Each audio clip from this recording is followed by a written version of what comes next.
Harka fuuni kam jirtu? Maqaan koo Dr. Masfin Ittaanaa Abdiisaan jedhama. Ani hojiin koo tajaajila fayyaa qaamaa yookaan internal medicine kan jedhan sana. Lafan jiraadhu kaaba Ameerikaa naannoo Minisootaati. Egaa har'a isin bira kanan dhufeef waa'ee dhibee koronaa isin yaadachiisuuf. Akkuma beekamu koronaan biyya lafaa babal'achaa jira. Namni hundumtuu waa'ee koronaa dubbata.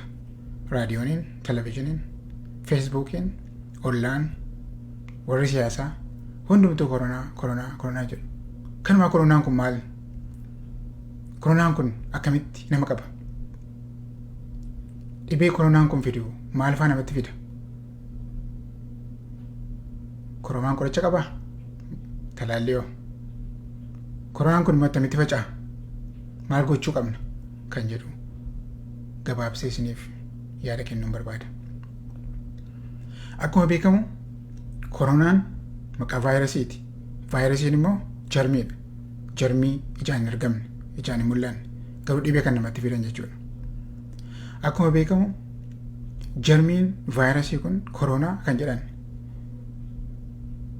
akka geengoo wayii ta'ee qoraattii ofirraa qaba. Maqaan kun laatiiniidhaan koronaa jechuun crown jechuudha. Gonfoo qoraattii ta'uu isaati.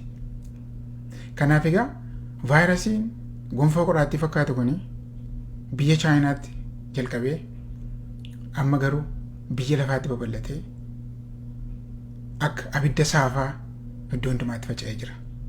Biyya jeeqaa jira. Biyyoota guddatan, biyyoota guddachaa jiran, biyyoota dureessa, biyyoota hiyyeessa hundumaa jeeqaa jira. Akkasumas egaa biyya keenya Itoophiyaa keessatti babal'achuun isaa nama yaaddisa. Kanaaf koronaan kun maal akka ta'e yeroo ilaallu koronaan dhibeen koronaa naannoo chaayinaatti jalqabe kun vaayirasa SARS-CoV-2 kan jedhamudha. Vaayirasii kun immoo dhibee koronaa vaayirus disease yookaan immoo COVID-19 jedhanii moggaasan. Mallattoon isaa maal fa'i? Nama COVID-19 yookaan dhibee koronaa haaraa kanaan qabame maal fa'aa godha? Mallattoon inni jalqabaa qaama isaa ho'isa. Tokkosaatii kan jennu jechuudha. Qaamiin guba hin ho'a. Akkasumas qofaatti fida. Qofaas naxxiffachiisa. Akkuma utaaloo sakaaniiti. Addaan baasuun illee nama rakkisa. Influensaa ta'uu danda'a. Utaaloo salphaa ta'uu danda'a. Mallattoon isaa wal fakkaata jechuudha. Yoo dhibeen kun garuu namatti jabaate, yoo daran jabaate immoo hafuura nama kutaa, nama dadhabsiisaa, nama caccabsaa, mataa nama buwaafataa. Akkasumas immoo gara sombaatti gadi bu'ee dhibee sombaa yookaan michii sombaa yookaan nimooniyaa kan jennu kana namatti fida. Namooti dhibee kanaan miidhaman egaa tarii rakkina guddaatti dhufuu danda'a jechuudha. Hospitaala ciisu sombi isaanii kun jiruu ala waan ta'uuf maashinii sombaa gargaaruuti isaan gargaara jechuudha. Lubbuu namaallee dabarsuu danda'a. Haa ta'u immoo namni baay'een mallattoo utaalloo qofaa itti fidee fayyuu danda'u. Isaan kana keessaa immoo namni murtaa'e immoo keessaayyuu dhibee sombaa kan qabanii umuriidhaan kan deemanii akkasumas dhibee kalee, dhibee sukkaaraa, dhibee onnee kan qaban rakkina kana saaxil ba'uu danda'u. Haa ta'u immoo koronaan nama tokko illee hin saalfatu. Nama tokko hin sodaatu.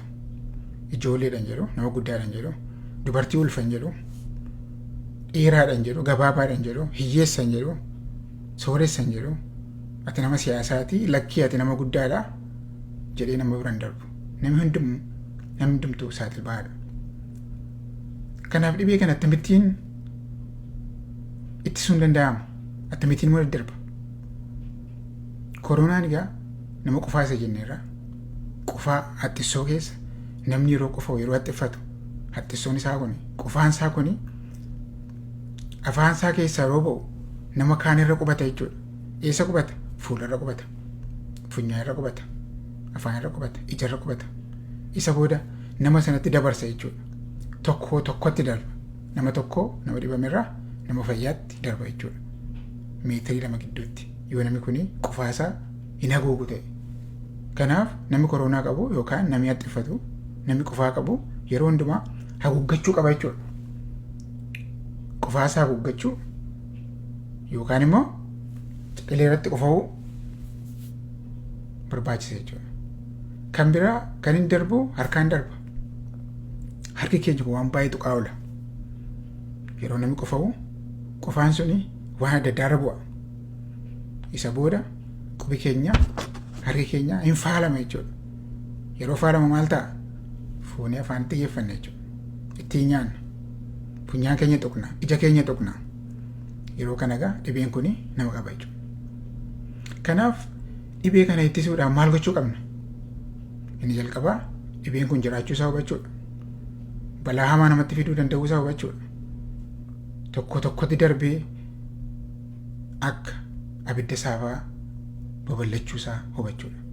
Inni lammataa qofaa namni qabu namni qofoo nama haxxiffatu namni taalloo qabu qofaasaa yookaan haxxissoosaa sana haguuggachuu qaba. Maaliin haguuggata? Uffata ta'uu danda'a. Fooxaa uffatu ta'uu danda'a. Waraqaa sooftii ta'uu danda'a. Ciqilee irratti qofaa. Kan biraa harka dhiqachuudha. Harka dhiqachuun baay'ee barbaachisaadha. Harka akkamitti dhiqanna? Bishaaniin dhiqanna. Ammamiif dhiqanna? Sekondii 20 dhiqanna. Hin sukkuumna jechuudha. Saamunaa sekondii 20 sukkuumna. Kana sukkachuudhaan vaayirasa kana yookaan jarmii kana ofirraatii dhiqna jechuudha. Kan biraa nama tuqurraa of eegna. Akkuma aadaa keenyaa ta'e nama yeroo arginu itti marminaa hin dubbifnaa nagaadhaa jenna akkam jirta jennaa. Garuu immoo kan gochuu dandeenyu maalinni? Rakkinni kun waan jiruuf amma dhibeen kun balaan kun darbutti nama yeroo arginu nagaadha akkam jirtu fayyaa keessanii jennee nagaadha alaalumatti gaafachuudha. Itti siquun rakkina nutti fiduu waan danda'uuf namni kun dhibamuu waan danda'uuf nama nutti dhufee dubbisnu kana dhibee qabsiisuu waan dandeenyuuf alaalumatti nagaa gaafanna. Harka keenya dhiqanna. Qofaa keenya haguugna. Kan biraa lafa namni itti baay'atetti deemuu hanqachuu barbaachisa. Nuti fakkeenyaaf nama wajjin jiraanna, waliin hojjenna, waliin nyaanna. Kun rakkisaadha. Namaaf gala. Garuu immoo rakkinni kun balaa jabaa waan ta'eef jecha amma danda'ametti balaan kun amma darbutti namarraa fagaachuu meetira 2 achumatti isaan fayyaa ta'anii. Bori yeroo balaan kun darbu itti marmee dhunganna. Jaalala keenyas itti agarsiifna. Egaa walumaa galatti dhibeen koronaa kun qoricha qaba. Amma yoonaa qoricha hin arganne. Waa tokko yaalaa jiru. Garuu qoricha amma yoonaa hin jiru. Talaalliin hoo jira? Hin jiru. Kittibaatii yookaan talaalliin hin arganne. Kanaaf dhibeen kun akka nama hin qabneef ofirraa ittisu nama biraa akka hin qabneef yoo dhukkubfanne ofii keenyaaf amma danda'ametti mana utuu hin bahin mana keessa oollee ijoollee keenyarraa maatii keenyarraa ittisuudhaan akkasumas immoo himala hin barbaachifne deemu walgahii hin barbaachifne kadhannaa barbaachifne taanaan silkiidhaan yookaan fagootti kadhachuu walgahii hin barbaachisne gochuu dhiisu. Kana yoo goone egaa dhibee kana hamma tokko hambisuu dandeenya. Egaa gabaabaadhumatti koronaan kun kana fakkaata. Dhibeen koronaa kun golfaan koronaa kun darbuun isaan oolu. Garuu nu fudhatee kan dabarreef Waaqayyo nu haa baraaru. Galatoomaa.